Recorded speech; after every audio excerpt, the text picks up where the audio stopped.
getting close.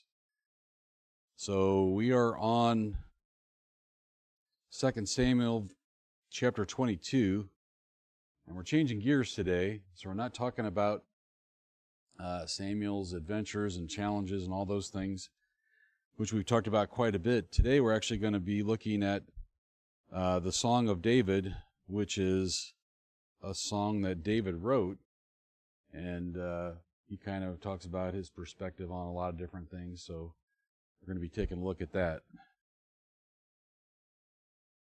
So one of the things that we easily forget about David, because he was a king, he was the leader of the Jews, he was a mighty warrior, more so than anyone ever before or after. And he was also a musician, and he was a songwriter, and he was a singer. So if you think of Brother Mike as a mighty warrior, it might be close to what David was, but he had a lot of talent, skills, and abilities for sure. And of course, the reason we're reading about him is because he was a servant of the Lord, and he worshiped the Lord, and the Lord blessed him because of it, and he was able to apply his talent, skills, and abilities in the Lord's work.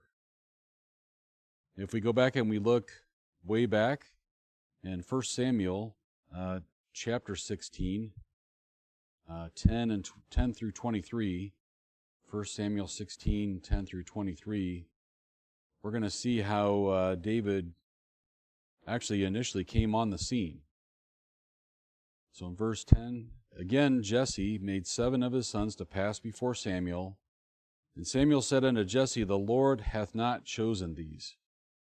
And Samuel said unto Jesse, Are here all thy children? And he said, Well, there remaineth yet the youngest, and behold, he keepeth sheep.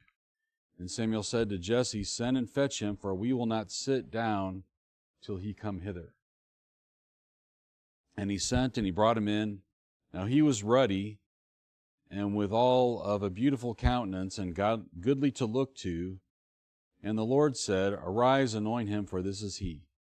Then Samuel took the horn of oil, and anointed him in the midst of his brethren, and the Spirit of the Lord came upon David from that day forward. So Samuel rose up and went to Ramah. But the Spirit of the Lord departed from Saul, and an evil spirit from the Lord troubled him. And Saul's servants said unto him, Behold, now an evil spirit from God troubleth thee. Let our Lord now command thy servants which are before thee to seek out a man who is a cunning player on a harp. And it shall come to pass, when the evil spirit from God is upon thee, that he shall play with his hand, and thou shalt be well.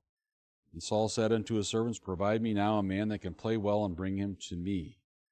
Then answered one of his servants, and said, Behold, I have seen a son of Jesse the Bethlehemite, that is cunning in playing, and a mighty valiant man, and a man of war, and prudent in matters, and a comely person, and that the Lord is with him. Wherefore Saul sent messengers unto Jesse, and said, Send me David thy son, which is with the sheep. And Jesse took an ass laden with bread, and a bottle of wine, and a kid, and sent them by David his son unto Saul. And David came to Saul, and stood before him, and he loved him greatly, and he became his armor-bearer. And Saul sent to Jesse, saying, Let David, I pray thee, stand before me, for he hath found favor in my sight. And it came to pass, when the evil spirit from God was upon Saul, that David took a harp and played with his hand. So Saul was refreshed and was well, and the evil spirit departed from him. And so that's the first time we see this example from the Bible where David used his talents in music, in this case serving the king, but he did this throughout his whole life. And so we only see glimpses of David's life in the Bible. We don't see everything. We see the things that God wants us to see. About 70 or so of the Psalms, we believe, came from David. So there's a lot more that we still yet have to study. If you recall some of the recent events that happened just before this psalm was written, or maybe it wasn't just before, but it was before for sure. Absalom, David's oldest son, was killed as a result of the conspiracy against his father. Following that was a 3-year drought upon Israel. David sought the Lord, and he was told it was due to Saul's breaking of Joshua's promise to the Gibeonites. Then David followed God's instructions and made it right. Immediately after, the Philistines came back again and were at war with Israel. They did that all the time, and they were back again. So there was really no break for David. And in 2 Samuel 21 and 15, we see, moreover, the Philistines had war yet again with Israel, and David went down and his servant with him and fought against the Philistines, and David waxed faint. So this is a time that looks like David is getting tired. If we go back and think about how old was David, we all know that he fought Goliath when he was about 13. That was a long time ago compared to the timing of this.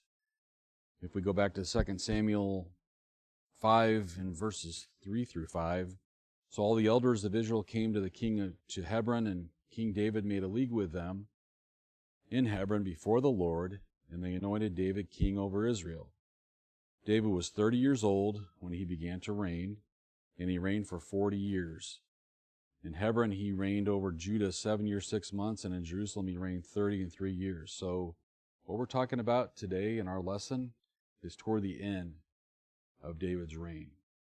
So he's definitely not 13 years old. He's definitely not 40 years old. He's probably 60-something years old. So he's been fighting and dealing with all these things that we've been studying for all this time. And he's finally getting tired. If it was me, I'd be getting tired a lot earlier than all this. But he is getting tired. And so now he takes time to write this hymn of praise, which is almost identical to Psalms 18. If you go look at Psalms 18, it's pretty close. It's not exactly the same, but it's pretty close. And we're going to go through and take a look at all of this.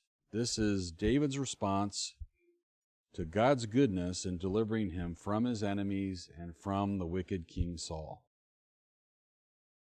Okay, so let's go take a look at reading the context. They always have some good stuff to say there. If somebody would like to read, it's on page 67 in our quarterly. It's the Seeking the Context. It goes on that page and about a quarter of the next page.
Thank you, Sister Joy. So we are going to read this psalm, and I guess I would just ask one thing, because when I first read this, just like when I study, I just read. I just read and say, okay, now I know what it says. Then I go back and I reread it again, and it's like, okay, now I know a little more. And then I read some of the teacher book and some of the quarterly, and it's like, okay, I missed something. Lots of things usually. I go back and I read it again, and in the process of doing that, it's not just words on a page, it actually comes alive. And I mean, to the extent that in my head I can picture what it is that's being said.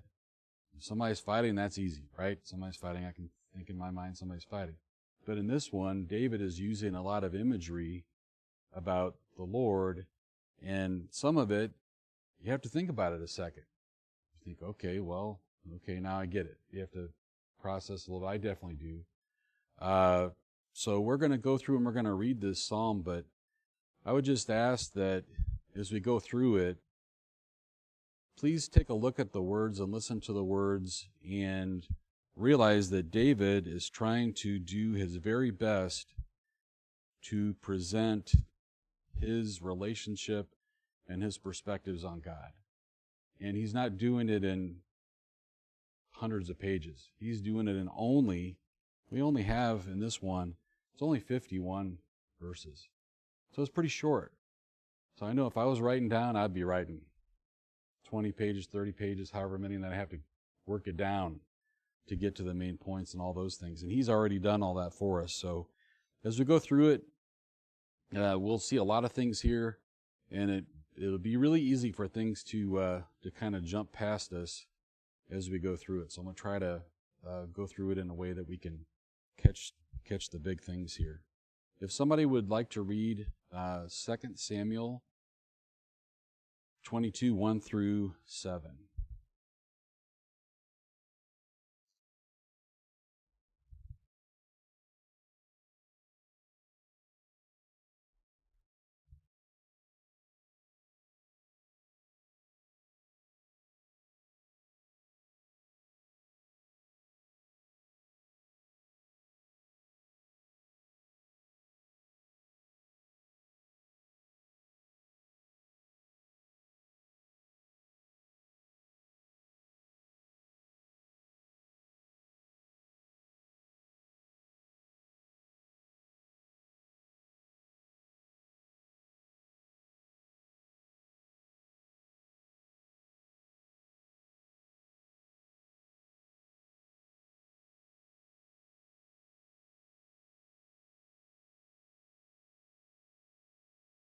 Thank you, Sister Helen. So what we're seeing here is David is talking about his experience. And remember his background? Remember Saul? We read some verses there where Saul liked David, but that didn't last a long time, because when David became a warrior, then Saul became jealous, and then Saul actually sought to kill him. And so during that time, he was escaping from Saul all the time. And he would run and he would hide in caves and he would hide in the wilderness, and he was constantly on the move, trying to find some of the places he's talking about right here, trying to find a high tower, trying to find a refuge, and all those things. And in all those situations, the Lord provided for him. All those things that he faced, he never got killed, and all that he was doing. And here, who's he giving the credit to for all of that? Right, yeah, every single piece here, he's pointing to God. And, God does great things in all of our lives every single day, just even having a roof over our heads and having food to eat and having just even the basic things, just even heat, right, in some of this cold that we've had. And do we say, well, I'm so glad I paid that bill last week? Or do we thank the Lord, wow, thanks for providing that. Thanks for providing not only the money that I made, but the ability to pay the bill that I could have that. Or whatever your situation is, when the Lord provides something, do we think, thank you, Lord, for giving that to me, something that you knew that I needed, and it was there, and maybe most of the time I didn't have to worry about it. Sometimes you do, depending on your situation.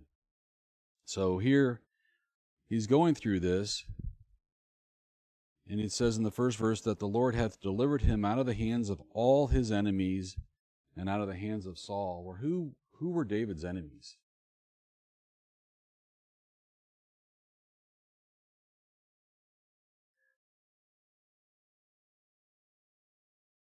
Yeah, it was a long list, and even his own family, right? So he had a long list of enemies, and when he took over the kingdom, the very first thing they did was take Jerusalem. That's something that they had never had happened before. They tried to do that when they came over from Egypt, and they weren't able to do it. And so David, in a unified nation, was able to capture Jerusalem and make that not only the capital city, but the city where they also put their government and also the Ark of the Covenant, other things. So here he is singing the song about the day that the Lord had delivered him out of the hands of all his enemies. That was a lot of days. That wasn't one day. That was a lot of days. That was most days of David's life that we're reading about. And he said, the Lord is my rock and my fortress and my deliverer. And he doesn't mean it figuratively. He means the Lord saved me. Exactly like he said it. The Lord saved me. If I had not had the Lord helping me, I wouldn't have made it. In him will I trust. He is my shield and the horn of my salvation. And the horn, you think of an animal horn. I think of rhinoceros. We went to the zoo and we saw a rhinoceros. And they were in a cage. But it didn't look like that good of a cage. And it looked like it was pretty strong. And that horn looked really, really hard and bad and tough. And I was like, I would not even want to be the person feeding that rhinoceros, because if it had a bad moment, then I would be in big trouble. And so here we are. The horn in this case is referring to the power that we see from God helping David to be saved. His high tower. All those times that he was hiding. If you want to hide, do you want to hide in a hole somewhere, or do you want to hide in a high place where you can see what's going on, what's coming and what's going and all of that? He hid in caves a lot, but the caves were on the side of a mountain. And my refuge, my Savior, even that time where Saul came into the very cave where David and his men were. They never saw him in there. The Lord saved him that time. We read about that. I will call on the Lord who is worthy to be praised, so I shall be saved from my enemies. When the waves of death compassed me, the floods of ungodly men made me afraid. We're talking about battles. We're talking about wars. It's not one person against one person. This is thousands and thousands fighting against thousands and thousands of people. So much so that he's referring to it as floods of ungodly men coming after him and after the Hebrews. And David trusted in the Lord. He didn't know how to do it. He didn't have all the things figured out, but the Lord gave him the knowledge and the talent and the skills and abilities to be a warrior and to fight and to figure out how to do it. We saw some of those examples. The sorrows of hell compassed me about. The snares of death prevented me. And then here we are in verse 7. In my distress I called upon the Lord, and I cried to my God, and he did hear my voice out of his temple, and my cry did enter into his ears. So he wasn't just talking to God, he was crying to God. If you know David and the things we've read about, he didn't cry softly to God, he shouted. He shouted to the Lord, please help me. Please help me in this situation. Please help me get through this.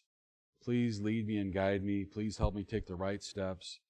And when he realized he was doing it wrong with the Ark of the Covenant, stopped everything. We're going to figure out how to do this right. And they figured out how to do it right, and they did do it right. The Lord was with him, and he was listening to the Lord. And then the next verses that we're going to read, he very eloquently describes what the Lord did.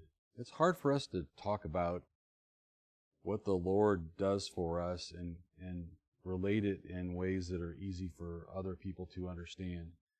And some of the things that we do on a daily basis don't sound like the kinds of things that David's talking about here. David's not just talking about himself personally only. He's talking about himself and the Hebrew nation. He's talking about all of them. He's responsible for all of them. So when he says, he saved me, he's also talking about saving the nation as well. If somebody would like to read 2 Samuel 22 and 8 through 19.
Thank you, Sister Doris.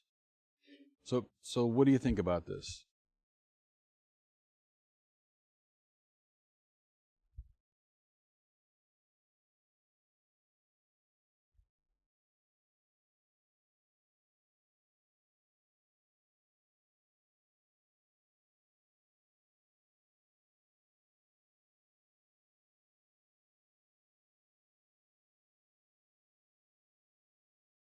And the Lord had the power the whole time to do all these things that he's talking about.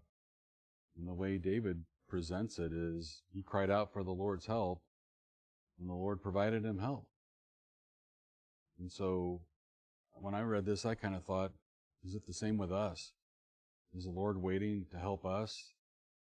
And we're not asking for his help. We're not going to him and saying, what would you like me to do? What's the next step? Can you please help me, Lord?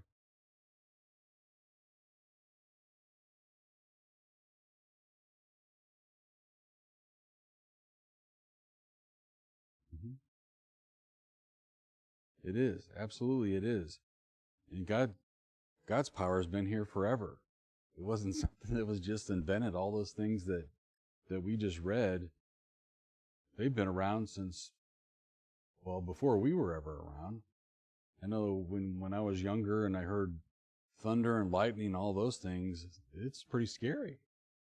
When you're not really understanding what's going on or what's expected, and if you're pretty close to a lightning bolt, even as an adult, it's pretty scary. So you see the power of the Lord being displayed here, and what David is describing is the power of the Lord is coming to help in all those situations that he was talking about. The earth shook, the foundations of heaven moved and shook. Behold, he was wroth. There went up smoke out of his nostrils and fire out of his mouth. Devoured coals were kindled by it. He bowed the heavens also and came down, and darkness was under his feet. And that darkness that he's talking about, that is actually the rain clouds after the famine that they had. So they had a drought and an associated famine after that for several years, 3 years. And this was the Lord coming after they had made things right and bringing the rain. And he rode upon a cherub and did fly, and he was seen upon the wings of the wind. And he made darkness pavilions round him, dark waters and thick clouds of the skies. Through the brightness before him were coals of fire kindled, and the Lord thundered from heaven, and the Most High uttered his voice. And he sent out arrows and scattered them, lightning and discomfited them. So when he talks about arrows, that makes me think about hail. Have you ever been in a hailstorm before? We were out camping with the Boy Scouts, and we had a hailstorm. And I thought, I wonder what it's like getting hit by hail. And it wasn't big size hail. I didn't stand out there very long. It wasn't good. It was only small, like pea-sized hail, and it was enough. And I can imagine if you're out and you don't have trees and other things to stand under, and here's the hail coming, golf ball size, whatever it is, you see what it does to cars, which are made out of metal. That's pretty powerful. And that comes from the Lord. That's exactly where that comes from. And the lightning we talked about, the channels of the sea appeared and the foundations of the world were discovered at the rebuking of the Lord, at the blast of the breath of his nostrils. And as Brother Jim said, he's the one that created it all. If you think of the earth and all the things that are on it and around it as kind of a machine or an engine or whatever, the Lord was the one that created it. And so all the things that it does are because he created it that way.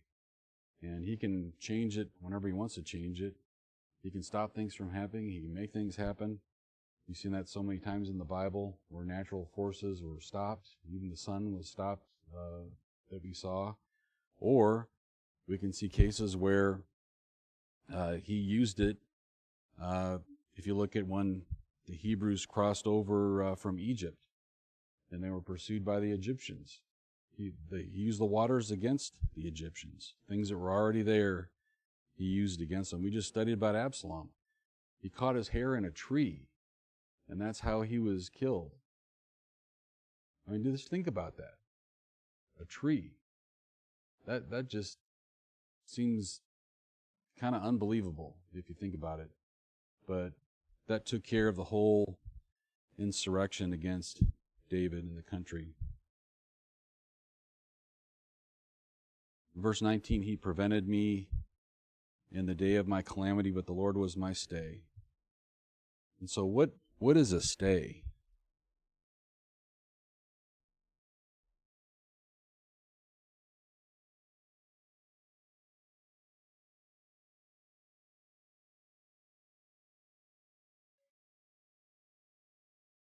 Mm-hmm. So is a stay going to move?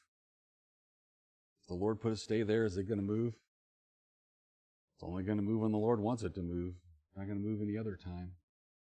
And so here, in all these situations, David points back to the Lord and says the Lord is the one that took care of all these things.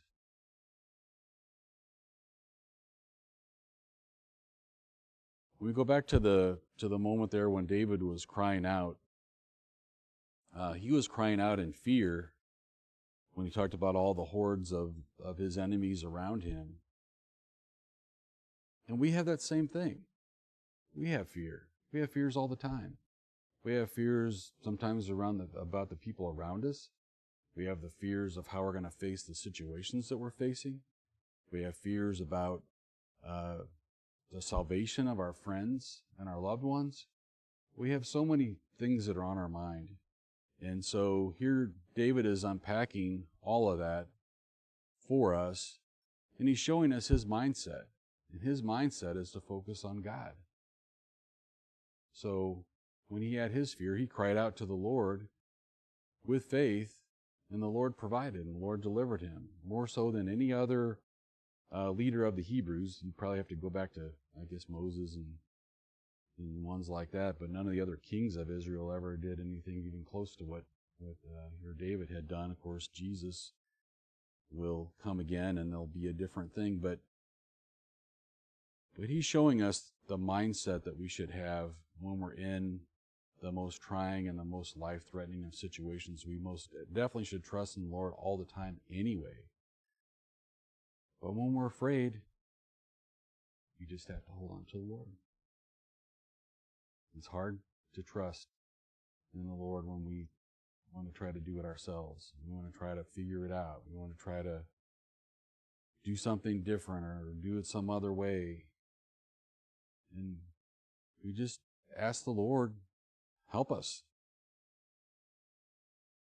Notice, too, that David didn't say in all of these descriptions, Lord, here's all the steps I'd like you to take. Step 1, step 2, step 3, all of that.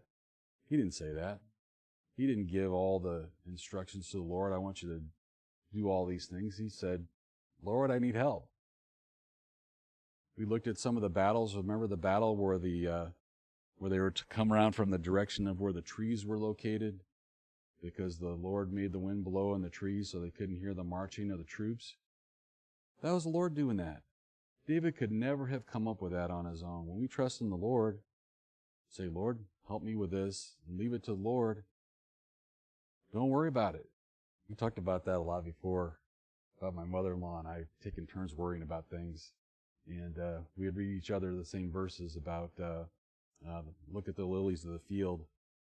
They toil not, neither do they spin, but the Lord takes care of them every day, just like He takes care of us. And so David is showing us by example that he's crying out to the Lord, and when we rely on the Lord is going to take care of us. When we do it the Lord's way, the Lord's especially going to take care of us. Okay, if we could read the next ones, it's 2 Samuel 22, 20 through 31.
Thank you, Brother Homer.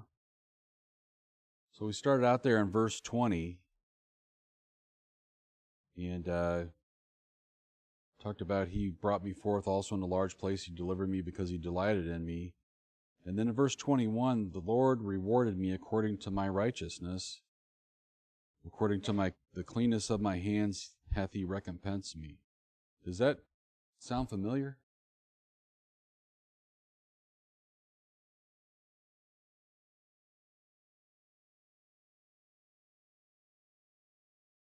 It kind of makes me think about you reap what you sow. He's showing here that the Lord rewarded him according to his righteousness. And so over and over and over again, we're seeing in so many different lessons that we've studied that when we follow the Lord, and we do it the Lord's way, the way He showed us here in the Bible, that we're going to reap the benefit of it. It's not necessarily going to become rich, but we're going to reap what we sow. If we're a Christian and have a Christian attitude towards other people, then people will see that. People that are Christians will see that, and they'll be strengthened by that and say, well, if they can have a Christian attitude in that situation, I guess I can be more of a Christian when I face things today, or when I face the person that torments me all the time. There's always seemed like somebody in your life that torments you all the time. I've had people like that in my life that torment me all the time. And it's like they were like there to test me, to see if I was going to say something mean or ornery or do something mean, ornery, whatever. And for a little while, I was thinking, why is that person always aggravating me? And I thought, I think the Lord's testing me. Because in some cases, those people were Christians that I had met through things with the kids, whatever. And I was like, maybe that's what it is. Maybe the Lord's just testing me, just to see if I'll react to what they say or do, or if I will just, ignore whatever is either unintended, or if it is whatever it is, I'm going to ignore that part and I'm just going to follow the Lord. And so what David is telling us here, with the merciful thou wilt show thyself merciful. With the upright man thou wilt show thyself upright. With the pure thou wilt show thyself pure. With the forward show thyself unsavory.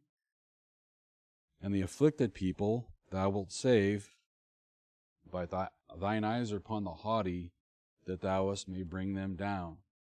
So he's reinforcing the idea if somebody's sick, they may not be sick because of anything they did wrong. They may just be sick. But people that are haughty or proud, the Lord's going to bring them down. If you're a professed Christian and you're proud, watch out. The Lord is going to probably have something to show you or teach you or whatever. And that's what David is saying through all these things, that the Lord rewards you just like the sower. When you do what you're supposed to do, then you're going to reap the rewards of what you've done. You may not see it. You may not see any rewards in this life. You may witness to somebody. You see them somewhere one time, not know anything else about it. And you may never know if they were saved or not saved later. And there's other verses about that. We just do our part, do what we're supposed to do. The Lord figures it out and takes care of the rest of it. We don't have to know the whole thing. We just do what we can do, and the Lord will bless us for it. Okay, let's see. Getting close. All right.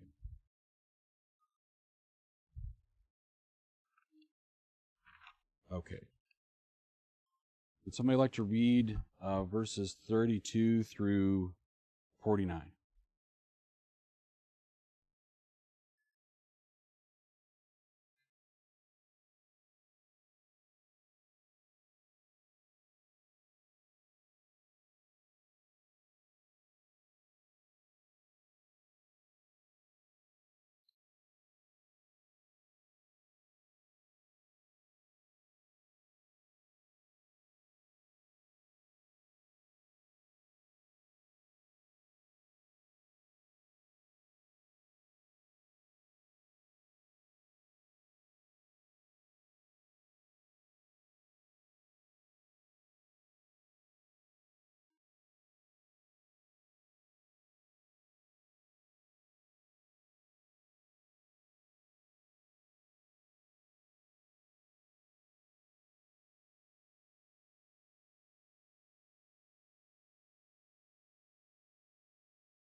Thank you, Brother Mike.